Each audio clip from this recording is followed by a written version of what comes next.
I remember sitting in my car after a conversation with someone I had known for years, someone close. I had just shared something that mattered to me deeply, a creative project I'd been working on quietly, behind the scenes, afraid but hopeful. Their response? A smirk, a few cutting words disguised as just being honest. And then came the phrase I still remember, even years later. You really think anyone's going to care about that? I laughed along, because that's what we do, right? We armor up, we pretend it didn't sting. But when I closed that car door, I felt it in my chest like a weight, not just disappointment, shame, doubt. That awful voice in your head that whispers, maybe they're right. What I've learned after years of research and honestly more than a few gut punch experiences is this. Some people don't want to see you rise, not because they're not worthy, but because they're terrified of what your rising says about their standing still. And if we don't name that dynamic, if we don't understand how it works, we'll internalize it. We'll start to think our light is too much, that our ideas are too big, that our dreams are unrealistic. So today, I want to talk about why that happens, how it affects us more deeply than we realize, and how we can stand tall, speak truth, and keep rising anyway. Some people criticize because they're in pain, not because you're wrong. Really, unlearn was that not all criticism is a reflection of me. It's not always about something I did wrong or something I need to fix. Sometimes it's a reflection of someone else's pain, their disappointment, their fear. Now, don't get me wrong, feedback is a gift. Constructive, thoughtful feedback from people who love you and want to see you grow, that's gold. But there's a difference between feedback that builds and criticism that wounds. And I think many of us were never taught how to tell the difference. I used to take everything personally, every raised eyebrow, every dismissive tone, every time someone offered a just trying to help comment that actually felt like a tiny paper cut to the soul. And because I'm wired to want connection, as we all are, I'd try to earn their approval. I'd dial myself down, shrink a little, make myself more palatable. But here's what research and experience has shown me. When someone constantly puts you down, it's rarely because you're too much. It's often because your light shines on the parts of them they haven't yet healed. There's a term in psychology called projection. It's when someone takes the feelings they can't face within themselves and places them on someone else. So if someone's insecure about their own capabilities, they might mock yours. If they've been silenced, they might try to silence you. And they might not even realize they're doing it. That doesn't excuse it, but it helps explain it. Understanding this changed everything for me, not because it stopped the criticism, but because it stopped me from absorbing it as truth. There's a story I always think of when this topic comes up. A woman came up to me after a talk and said, I've got a sister who always brings me down. Every time I talk about something I'm proud of, she says something to cut it in half. I used to think she was just keeping me grounded, but now I think she might be keeping me small. That's it right there. That's the tension. We confuse negativity with honesty. We confuse constant criticism with caring. But people who truly care about us don't tear us down to keep us humble. They celebrate us while holding us accountable with love. When someone lashes out or diminishes you, the question becomes, what are they afraid of? Afraid of your growth, afraid of losing connection if you change, afraid of facing their own unfulfilled potential, and more importantly, what are you making it mean about you? We need to stop internalizing other people's pain as evidence of our flaws. Because the truth is, you can be doing everything right, aligned, brave, honest, and still make someone uncomfortable simply by being you. So the next time someone tries to bring you down, pause and ask yourself, is this about me or is this about something in them that hasn't been healed yet? That question alone can give you the distance you need to stand your ground and keep your light on. Emotional boundaries are acts of compassion, not walls. I used to think boundaries were about pushing people away, that they were this harsh, cold thing people put up when they were angry or detached. Like, I'm done with you. Stay out of my life. That was the picture in my head when I heard the word boundary. A concrete wall, maybe even barbed wire, something that made relationships feel more distant. But that's not what boundaries really are, not healthy ones. What I've come to understand, and what the research backs up, is that boundaries are not about separation. They're about clarity. and clarity is kindness. I had to learn this the hard way, through exhaustion, resentment, and a whole lot of pretending I was okay when I wasn't. I'd say yes when I meant no. I'd show up even when my tank was on empty, and then I'd wonder why I felt anxious, depleted, and sometimes even a little bitter. But the truth is, I wasn't setting boundaries because I was afraid of disappointing people. I thought if I kept being accommodating, I'd finally earn the love and approval I was craving. But here's the thing, when we consistently abandon ourselves to please others, we don't earn love. We earn resentment, ours and theirs, because eventually it leaks out. We get snappy, passive-aggressive, or withdrawn, and then we blame them for not knowing where the line was when we never actually drew it. Boundaries at their core are simply this: what's okay and what's not okay. That's it. That's simple. And when we don't communicate that clearly, kindly, and consistently, we're not being honest, not with them and not with ourselves. I remember working with someone who told me, I feel like if I set boundaries, I'll seem selfish. And I looked at her and said, you're not being selfish, you're being responsible for your emotional well-being. What I love about boundaries is that they don't require the other person to change. They require you to be clear on what you need to stay emotionally safe and whole. That's powerful. You can't control how people react to your boundaries, but you can choose to honor yourself regardless of their response. In fact, one of the most compassionate things we can do for our relationships is to be honest about our limits. Why? Because resentment is the enemy of connection. And when we're saying yes, when we mean no, when we're letting comments slide that actually cut deep, we're not building connection, we're eroding it. So many of us were taught that love means saying yes to everything, but real love, the deep, sustainable kind, requires truth. And truth without boundaries becomes blurry. It becomes performative. You can't be authentic while constantly betraying your own emotional needs. The more I practiced boundary setting, the more I noticed something surprising. I didn't lose connection. I gained it. Not with everyone, of course. Some people fell away when I stopped overgiving, but the relationships that remained, they got deeper, more honest, more respectful. So if you've been afraid to draw a line, let me tell you, boundaries aren't barriers. They're bridges.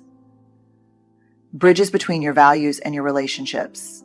And building them lovingly and firmly is one of the kindest things you can do for yourself and for the people who truly want to walk beside you. You don't owe anyone access to your vulnerability.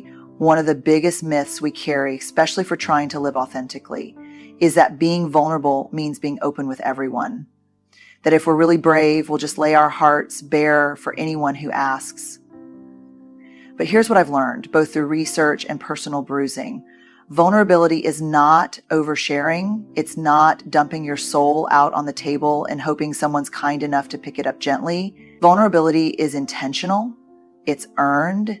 It's deeply courageous, but it also requires discernment. There's this idea floating around that transparency equals strength, that if we're strong, we'll tell everyone everything. But the truth is, vulnerability without boundaries isn't bravery, it's exposure.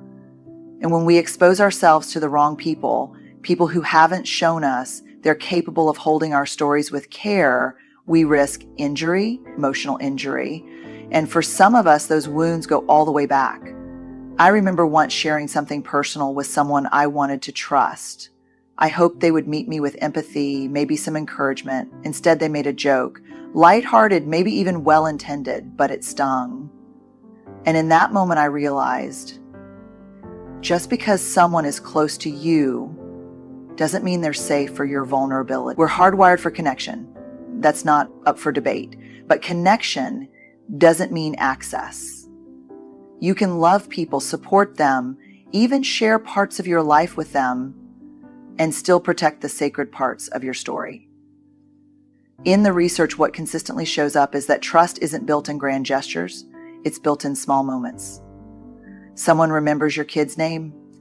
They check in after a hard day. They don't interrupt when you're sharing something raw. They don't weaponize your words later. And when those little moments of trust stack up, then and only then do they earn the right to witness your vulnerability. Think about that. Your vulnerability is a privilege, not a public service. When we open ourselves up too quickly, especially to people who haven't earned that space, we're often met with discomfort, judgment, or minimization. And then we start questioning ourselves. We think maybe we're too much or that our feelings aren't valid, but really, we just shared the right story with the wrong person. This isn't about being closed off. It's not about building walls or keeping people at arm's length. It's about knowing that the most tender parts of your soul deserve to be met with care, not criticism. And until someone shows you that they can sit with your vulnerability without trying to fix it, minimize it, or shift the spotlight back onto themselves, they haven't earned that space. When you start seeing your vulnerability as sacred, not something to be hidden, but something to be honored, your whole approach to relationships changes. You stop performing and start discerning. You stop leaking pain and start sharing with intention. And that shift doesn't just protect your heart. It strengthens your connection with the people who truly see you. You are not obligated to bleed for people who would never bandage your wounds. You are allowed to keep parts of yourself safe. That's not self-protection out of fear. It's self-respect, rooted in wisdom. Gaslighting and minimizing are red flags, not challenges to overcome. There's a moment, maybe you've had one, when you leave a conversation thinking, was it really that bad? Maybe I am overreacting. Maybe I'm just being too sensitive. If that sounds familiar, I want you to hear me clearly. You're not being too sensitive. What you're feeling is emotional invalidation. And when it happens consistently, especially from someone close, it doesn't just confuse you, it makes you question your reality. Gaslighting isn't always this overt manipulative scheme that looks like it came out of a movie. Sometimes it's subtle.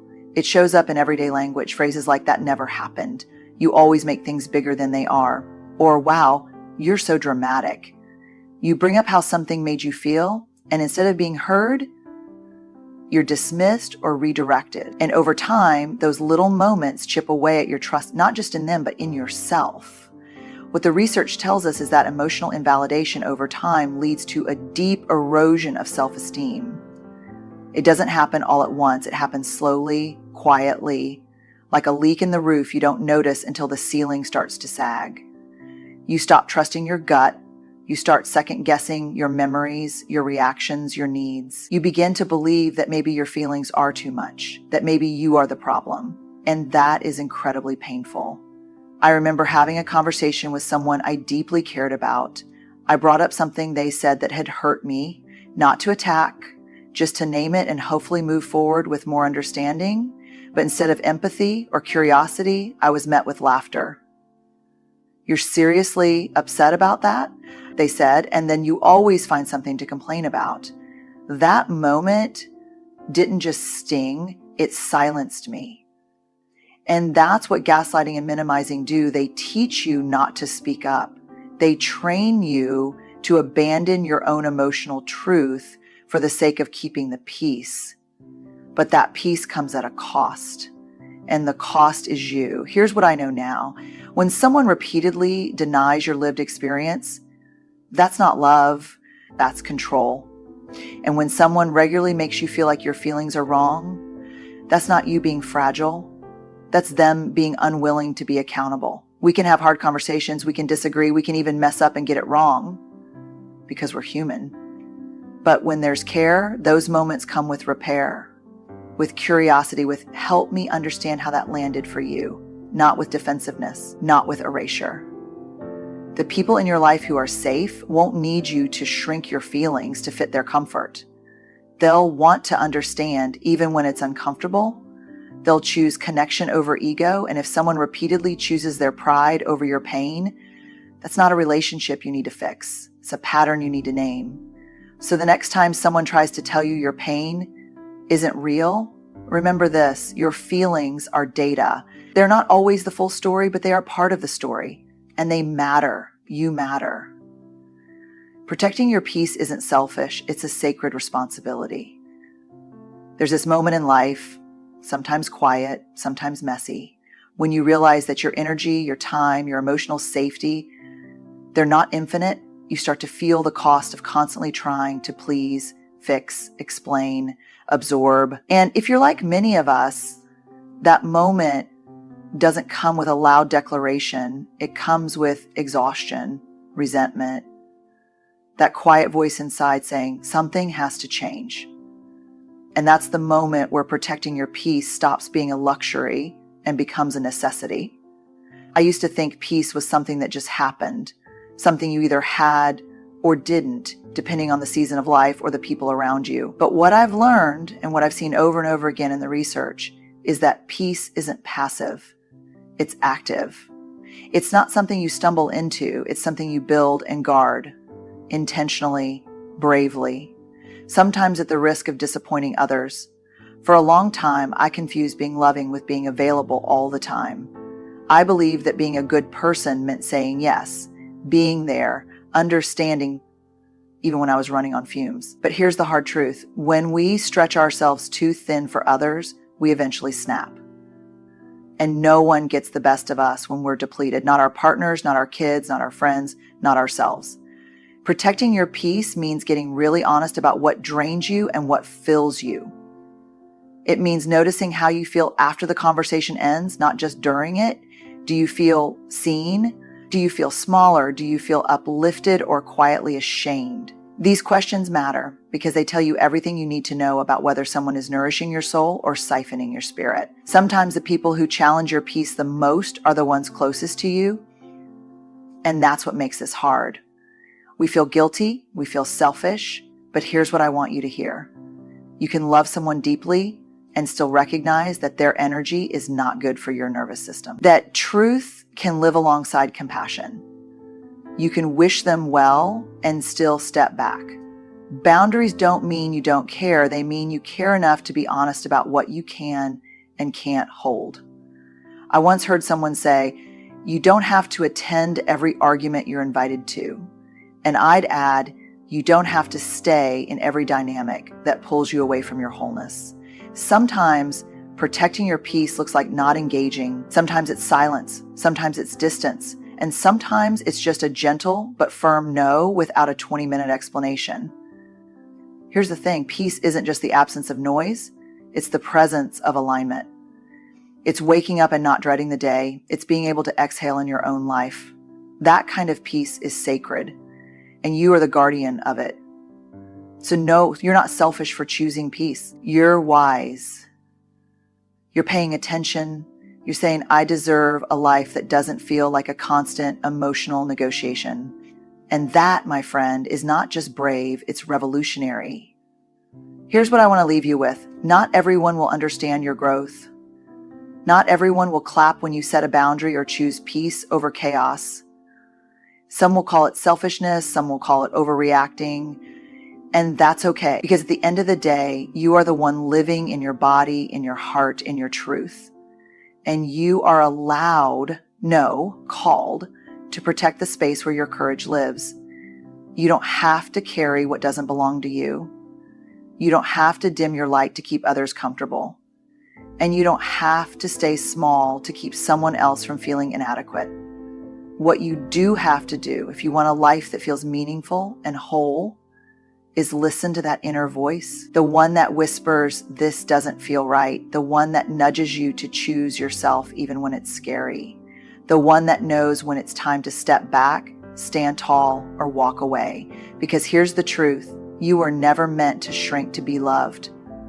You were meant to be real, and sometimes being real means disappointing people who were only comfortable with the version of you that stayed silent. So keep growing, keep setting boundaries, keep loving deeply, but not at the expense of your own soul. You're not too much, you're not too sensitive, you're becoming more you, and that's something worth protecting. Good luck out there. Be brave, be kind, and never apologize for honoring your peace. You've got this.